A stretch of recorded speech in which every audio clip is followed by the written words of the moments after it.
अजित पवारांच्या अपघाती मृत्यूला अवघे काही तास उलटलेले असताना मंत्रालयातल्या अधिकाऱ्यांकडून राज्यातल्या 75 शिक्षण संस्थांना अल्पसंख्याक दर्जा दिल्याचं समोर आलंय। धक्कादायक म्हणजे यातील पहिलं प्रमाणपत्र अजित पवारांच्या अपघाताच्या दिवशी 28 जानेवारीला दुपारी 3:09 दिलं गेलं होतं। दादांच्या निधनादिवशी 28 जानेवारीला 7 संस्थांना अशी प्रमाणपत्रांची खिरापत देण्यात आली। घडलं यामुळे की ऑगस्ट महिन्यापासून राज्यातील शिक्षण संस्थांना अल्पसंख्याक दर्जा देणं स्थगित करण्यात आलं होतं, कारण हा दर्जा देताना अनेक गैरप्रकार होत असल्याचं समोर आलं होतं।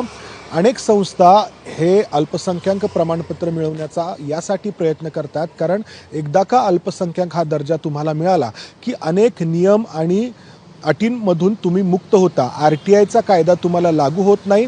शिक्षक भरती करण्यासाठी TETची परीक्षा देणं या संस्थांमधल्या शिक्षकांना बंधनकारक राहत नाही।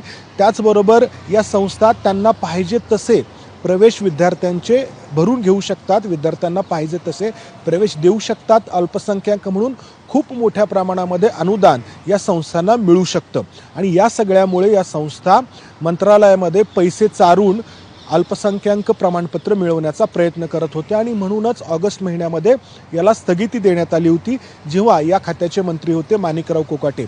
डिसेंबर महिन्यात हे खातं गेलं अजित पवारांकडे आणि त्यांनी देखील ही स्थगिती कायम ठेवली होती। मात्र किती गंभीर प्रकार घडला हे आपण प्रेक्षकांना दाखवलेलं आहे।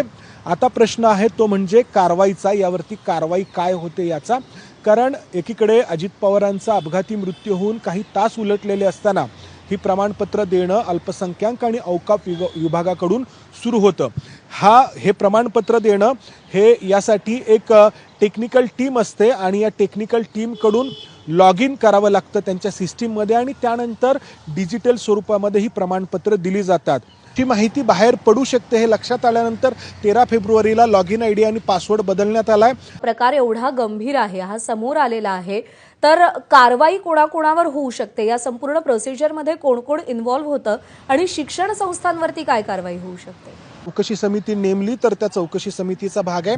मात्र आपण पाहिलं की किती घाईने, किती गुपचूपपणे ही प्रमाणपत्र देण्यात आलेली आहेत। ही प्रमाणपत्र देण्यासाठी काही लाख रुपयांमध्ये एका संस्थेने मोजलेले आहेत आणि हा सगळा व्यवहार जो आहे तो 8 ते 9 कोटी रुपयांपर्यंत झालेला आहे, ही देखील आपल्याकडे माहिती आहे। त्यामुळे या सगळ्या प्रकरणाची चौकशी होण्याची गरज आहे, कारण एकदा का अल्पसंख्याक दर्जा मिळाला त्यानंतर ती शिक्षण संस्था अनेक नियम आणि अटींपासून मुक्त होऊन जाते।